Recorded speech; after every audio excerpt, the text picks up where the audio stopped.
Hello, my name is Paul Nolan, and I'll be describing the process of how we make an 8-foot kangaroo hide bullwhip at Midwest Whips.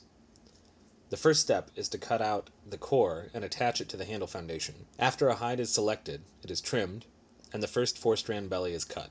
The strands are then stretched and resized to make sure the taper is correct, and the strands are then beveled. Once the strands are prepped, the first belly is attached to the handle and core. The laces are greased up with plaiting soap. The first belly is braided, and the tails of the strands are trimmed to suit the taper. It's then rolled. The first bolster is cut and prepped and attached over the first belly. The hide is cleaned up, and the second 4-plait kangaroo hide belly is cut. The strands are again stretched and resized and beveled. The second belly is attached, and the strands are greased and braided. It's extremely important for the braiding to be tight and even. If the braiding is not tight enough, it might seem like a very nice broken-in whip when new, but as the whip is used, the fibers in the leather and the braid itself loosens up, and the whip will become a wet noodle. By braiding very tightly, the whip will become nice and smooth flowing once it breaks in with normal use. The second and final bolster is cut to fit the whip, and then attached over the second belly. The bolster encircles the belly and fills in any air pockets that would be left by the braiding, and will be compressed by the next layer. This process is basically making a little whip inside of a bigger whip, inside of a full finished whip. Each of the braided layers work together to make the whip dense and aerodynamic. The final 12-strand kangaroo hide overlay is then cut. Notice that the strands have to be cut around in a circle, because there are no kangaroo hides that are long enough to cut a straight strip.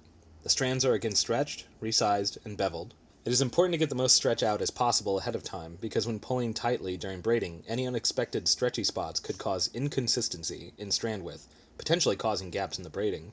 Sometimes stretch can be so extreme to the point where the strand stretches down half the width of what was actually cut, so it needs to be compensated for while being cut, and then cleaned up during the resizing process. This makes a nice, smooth, even tapering whip. The strands are cut to a yoke, which is a fairly standard method for indie whips.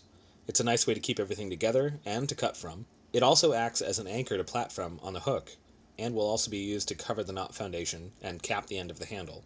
The strands are greased, as well as the previous layers, adding a little more conditioning to the inner layers. The braiding is started with a checkerboard pattern over the handle section, and then changes to what's known as the herringbone, which is a 4-seam braid, also known as the whipmaker's plait, cowtail plait, or the whipmaker's V's. The first half of the overlay, generally on an indie whip or classic American whip, the strands are tapered. Once it gets to the halfway point, the strands are the same diameter as the rest of the whip. From there, the taper is then created by both reducing mass in the core and by dropping strands. The whip is started with 12 strands, and by the end it will be 6 strands, and some of those dropped strands will end up becoming part of the core at the end of the whip. The taper is checked and adjusted for all along the way. Working with natural material, there's always variation in every hide.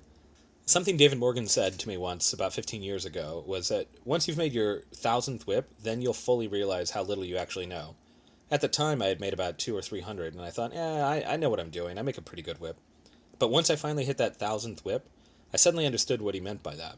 You can understand how a whip is made, or how to make a certain whip very well, even after only making a couple of hundred. But once you've made 1,000 whips or so, you start to understand all of the finite things that actually go into making a truly excellent whip. After the fall is hitched to the end of the whip, the thong is rolled. The knot strands and the wrist loop strands are cut. The wrist loop is a 6-plait. The knot foundation is then covered with a yoke and trimmed and cleaned up, and the wrist loop is securely attached. The transition knot is then tied, which is essentially decorative.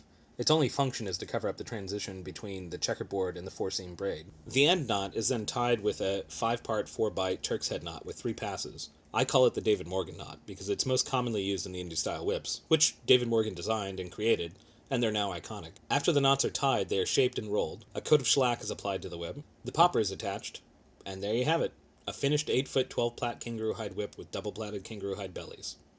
Thanks for watching. Hit the like button down below and subscribe to this channel if you'd like to see more videos.